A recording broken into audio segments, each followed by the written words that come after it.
ፕሮቴስታንት ሞቷል። የሞተ እምነት ነው። አሁን እዚህ ሀገር መጥተው በዘረኝነት የኛን ሰዎች እዚህ ሀገር አሁን በተለይ በኦሮሞኛ በደቡቡ በኩል መጥተው ክፍልፍል አደረጓቸው። በነገራችን ላይ ይሄ ያውኑ ክፍፍል እኮ ዝም ብሎ እንደዚህ የተነሳ ነገር አይደለም። ይሄ ባውኑ ክፍፍል ምንድነው የሆነው? በቀዳማዊ ኃይለ ሥላሴ ዘመነ መንግስት ዞን ሰጧቸው ለፕሮቴስታንቶቹ ከፋፍለው ሰጧቸው። እያንዳንዱ ተከፋፍሎ የራሱን መንግስት በዚያ መሰረት አሁን የነሱ ልጆች ናቸው ፖለቲከኛው ነው የመጡት። የኢትዮጵያ መከፋፈል መሰረት ምቆስ ነው ባይዘው። ይሄ የፕሮቴስታንቲዝም እንቅስቃሴ እንደዚህ ቀላል አይደለም። ስማም ማይል ወርጋጥ ወረጋ እንዴው ድፍረት ነው። እኔ ጉልበት እኮ ሞልቶናል። የዚህ ዱርዬ ይሄ እኮ አገር የለሽ እኮ ነው። መጤ ኩተት አራሙጫ ይዞ መጥቶ እዚህ የሚያፈስው እንደምታውቁት ዮናታን ውሸታም እልም ያለ ውሸታም አጭበርባሪ ውሸታም የውሸታሞች ይቅምን በቃ የውሸታሞች አንደኛ የብልጽግና ሰባኪ ነው። ቅሰታ ነው ያደረገው፣ ሰረቃ ነው ያደረገው። ሐዋሳ ላይ የተፈጠረውን ክፍተት ተጠቅሞ ሳንቲ ነው የሚሸቅለው። ወንጌል አልሰበከም። ፕሮቴስታንት ጎረምሶች ቢዝነስና ኢየሱስ የተንታታባቸው ገንዘብና ግንዛቤ ጦርነት የከፈተባቸው ኪሳቸውና ነፍሳቸው የተንታታባቸው ስግብግቦች፣ ሆዳሞች፣ ባለጌ ስንቶች ይፈጠሩ ያዲስ ነገር አይነት ዘላ የዚህ ጎረምሳ የዚህ ዱርዬ እንዴት ነው እንደው እማይቲያን ከለከ እኮ ነው። ይሄ ጎረምሳ እንዴት ደፈረ ነው? እንዴት ባለገ ብልግና እኮ ነው። ዱርዬነት ነው፣ ማፈያነት ነው። ዮናታን ተኩላ የበግ ለምድ ለብሶ ግን መጥቷል። አሁን ተኩላው ተገፈፈ፣ ማንነቱ ታወቀ። ይህ ፓስተሮቹ ያልገባችሁ በነገራችሁ ላይ ማለት ነው ደንቁረው እኮ ነው። አንድ ተራ ሰው ያልተማረ ምንም የማያውቅ ሰው ስለመቤታችን ቢለፈልፍ አይደንቀንም። ከአጋንንት ከመናፍቃን የተሰወረች ናት እሷ። የመጽሐፍ የክሙ አይደል በአልባሳ አባጊ እና ለማን ነው ይህ አይደል? እንደ አንዱ ቀበሮ ሌላ እኮ አይደለም። እኛው የምናወራው ይሄ ውርጋጥ ደፈረን ነው እያልን ያለ ነው። ትከሻ ለትከሻ ተነካካን ነው የምንለው። ፓስተር ዮናታን አፍንጫ የራሱ መዓዛ የለውም። አፍንጫ የሚያሸት ሜዳ ያለ ቆሻሻ ነው የሚያሸት። ምክንያቱም አፍንጫ ራሱ መዓዛ ስለሌለው ነው። አፍንጫ ናቸው እነሱ። የራሳቸው መዓዛ የላቸውም። የቅዱሳን መዓዛ የላቸውም። ቁርጥ አባታቸው ሰይጣንን ይመስላሉ ማለት ነው።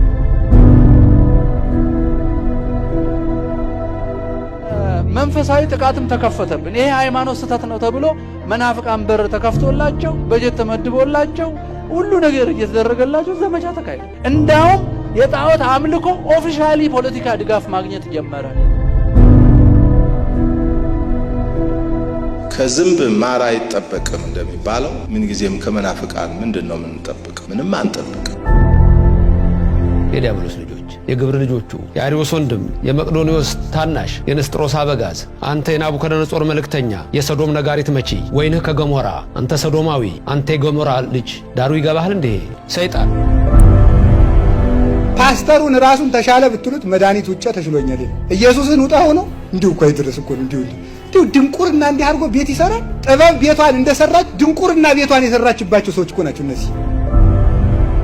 የዚህ ዘመን መናፍቃን እግዚአብሔር ሲረዳ ማይሞች መሆናቸው ይሄ የመናፍቅ ጸሎት የእንስሳ ነው። በቃ ዝም ብሎ ፕሮቴስታንት እምነት መሰረት የለውም። ተስፋው ምድራዊ ነው። ሆዳቸው ክብራቸው አምላካቸው ነው። ለመናፍቃን እርጋታ የላቸውም። ችኩልነት፣ ሁከት፣ ጭብጨባ፣ ድልቃ ይወዳሉ።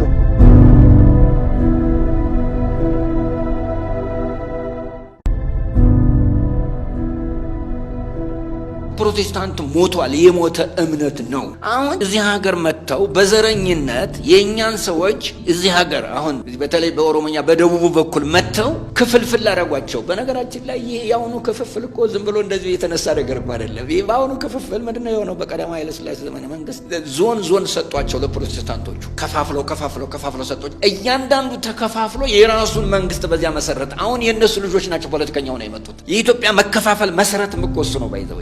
ይሄ የፕሮቴስታንቲዝም እንቅስቃሴ እንደዚህ ቀላል አይደለም።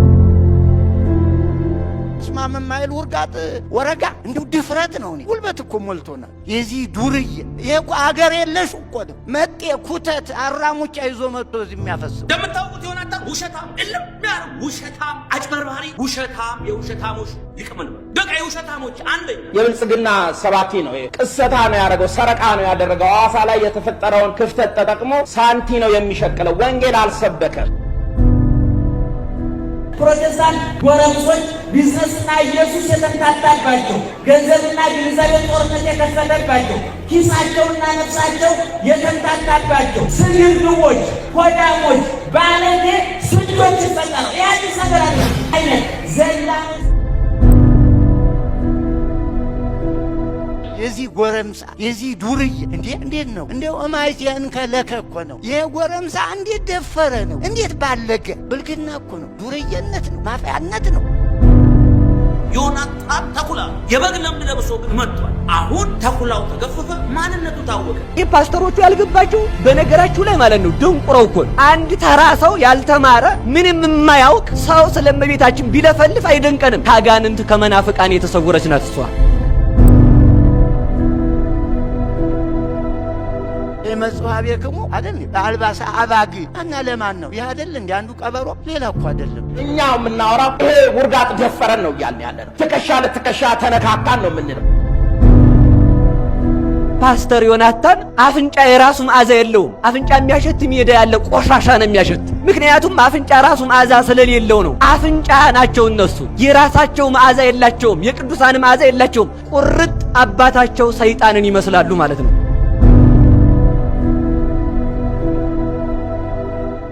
መንፈሳዊ ጥቃትም ተከፈተብን። ይሄ ሃይማኖት ስህተት ነው ተብሎ መናፍቃን በር ተከፍቶላቸው በጀት ተመድቦላቸው ሁሉ ነገር እየተደረገላቸው ዘመቻ ተካሄደ። እንዳውም የጣዖት አምልኮ ኦፊሻሊ ፖለቲካ ድጋፍ ማግኘት ጀመረ።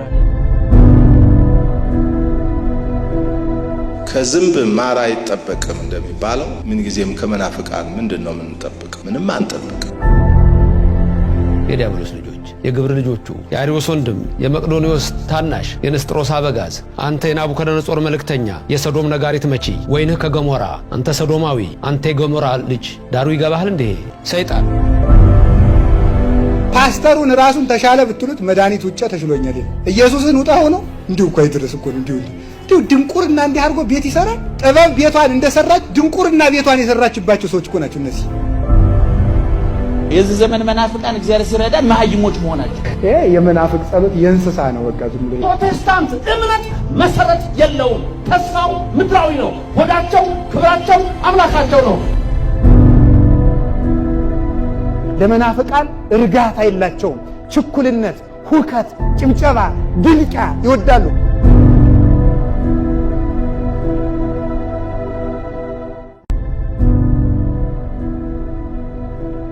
ፕሮቴስታንት ሞቷል። የሞተ እምነት ነው። አሁን እዚህ ሀገር መጥተው በዘረኝነት የእኛን ሰዎች እዚህ ሀገር አሁን በተለይ በኦሮሞኛ በደቡቡ በኩል መጥተው ክፍልፍል አደረጓቸው። በነገራችን ላይ ይሄ የአሁኑ ክፍፍል እኮ ዝም ብሎ እንደዚህ የተነሳ ነገር አይደለም። ይሄ በአሁኑ ክፍፍል ምንድነው የሆነው? በቀዳማዊ ኃይለ ሥላሴ ዘመነ መንግስት ዞን ሰጧቸው ለፕሮቴስታንቶቹ። ከፋፍለው ሰጧቸው። እያንዳንዱ ተከፋፍሎ የራሱን መንግስት በዚያ መሰረት። አሁን የእነሱ ልጆች ናቸው ፖለቲከኛው ነው የመጡት። የኢትዮጵያ መከፋፈል መሰረት ምቆስ ነው ባይዘወይ ይሄ የፕሮቴስታንቲዝም እንቅስቃሴ እንደዚህ ቀላል አይደለም።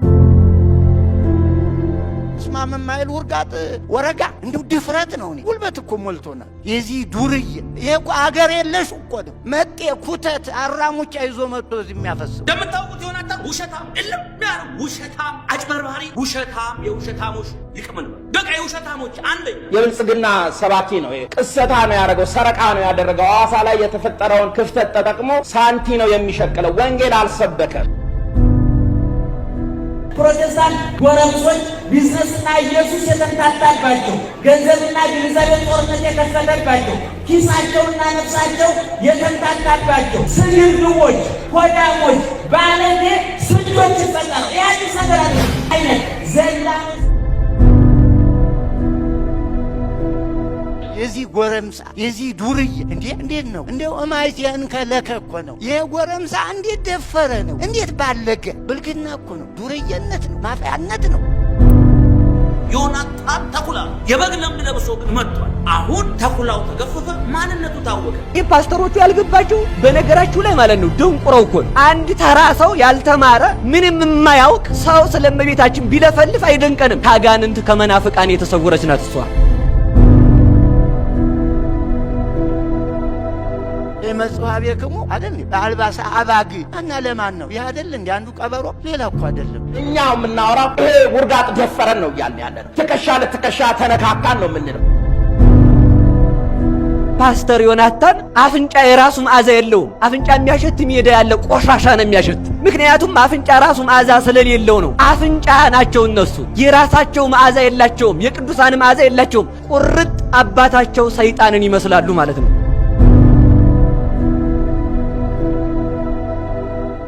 መንፈሳዊ ጥቃትም ተከፈተብን። ይሄ ሃይማኖት ስህተት ነው ተብሎ መናፍቃን በር ተከፍቶላቸው በጀት ተመድቦላቸው ሁሉ ነገር እየተደረገላቸው ዘመቻ ተካሄደ። እንዳውም የጣዖት አምልኮ ኦፊሻሊ ፖለቲካ ድጋፍ ማግኘት ጀመረ።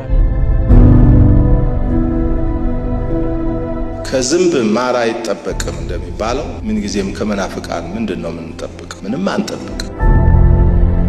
የዲያብሎስ ልጆች የግብር ልጆቹ የአርዮስ ወንድም የመቅዶኒዎስ ታናሽ የንስጥሮስ አበጋዝ አንተ የናቡከደነጾር መልእክተኛ የሰዶም ነጋሪት መቺ ወይንህ ከገሞራ አንተ ሰዶማዊ አንተ የገሞራ ልጅ ዳሩ ይገባሃል እንዴ? ሰይጣን ፓስተሩን ራሱን ተሻለ ብትሉት መድኃኒት ውጫ ተሽሎኛል። ኢየሱስን ውጣ ሆኖ እንዲሁ እኮ አይደረስ እኮ እንዲሁ ድንቁርና እንዲህ አድርጎ ቤት ይሰራል። ጥበብ ቤቷን እንደሰራች ድንቁርና ቤቷን የሰራችባቸው ሰዎች እኮ ናቸው እነዚህ። የዚህ ዘመን መናፍቃን እግዚአብሔር ሲረዳ መሀይሞች መሆናቸው ይሄ የመናፍቅ ጸሎት የእንስሳ ነው። በቃ ዝም ብሎ ፕሮቴስታንት እምነት መሰረት የለውም። ተስፋው ምድራዊ ነው። ሆዳቸው ክብራቸው አምላካቸው ነው። ለመናፍቃን እርጋታ የላቸውም። ችኩልነት፣ ሁከት፣ ጭብጨባ፣ ብልጫ ይወዳሉ።